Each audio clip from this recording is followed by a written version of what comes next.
All of the people I work with at MFP Wealth Management are looking to make the most of their assets to last through their retirement. And they often want to leave a legacy for their loved ones they leave behind.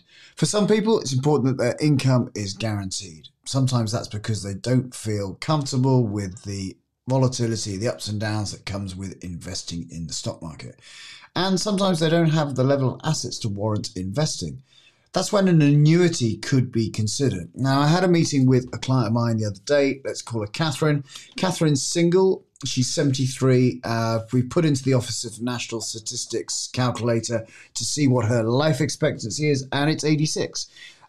She's got a property worth £650,000. So, property worth 650.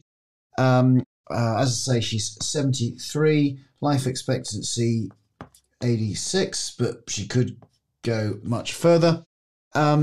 She's got no mortgage. She's got investments and savings of around about £400,000. So she's done very well.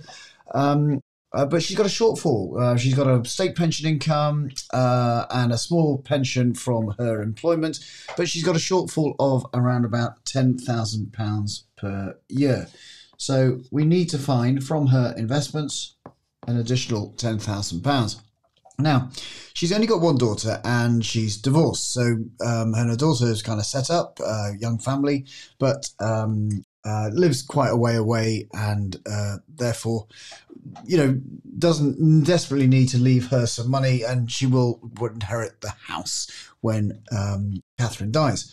So we talked about where she wanted to live for the rest of her life, and was the property that she's currently in the best place? And she said, well, no, to be honest, I would move into one of the local villages or local towns where I could maybe just walk from my property without having to use the car as I get older, and coffee shops and restaurants and supermarkets would be just on hand. Now, one thing I also knew about Catherine was that she'd suffered some ill health in the past. She'd been twice, she'd had cancer. She was still all fine now, and she's in full remission, though, of course, that it does weigh on her mind. So looking to try and fund this shortfall. Now, I know that the £400,000 is going to be enough to fund a shortfall for the rest of her life of £10,000, even with a significant inflation. But what I really wanted to do was it possible for her to also move house and get the ideal property and also maybe get the income that she requires?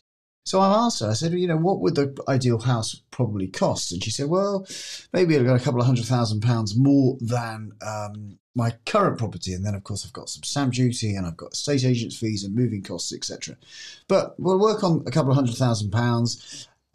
Let's see, if she spends £200,000 of her investment portfolio on an annuity, then she would also have £200,000 for the home that she really wants. She also has some money tucked away in her building society account for emergency money.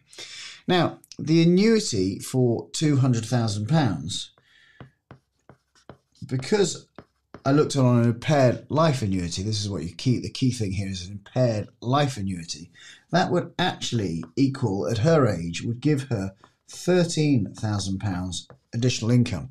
Now, that's a level annuity, so it won't go up. There's no inflation proofing there. And of course, if she dies early, dies 3 months after purchasing it, the capital has gone. This is proper insurance in essence. But she felt that she would still be leaving a property. She first of all be living in a property that she really wanted to and could stay in for the rest of her life. She'd leave a significant asset, of course, still to her daughter, and she would have no investment risk and worry over the rest of her life from the stock markets going up and down.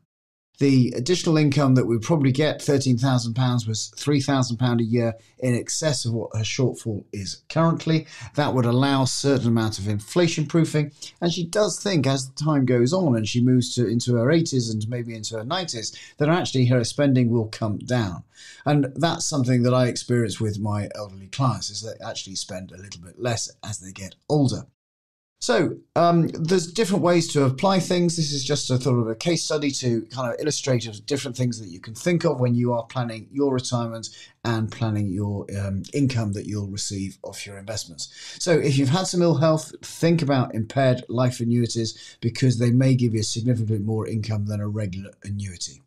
Thanks for watching. I hope you've enjoyed this video. If you have, please press the like button. And now, I'm Justin King. I'm a chartered and certified financial planner, and my aim is to help you live a successful life.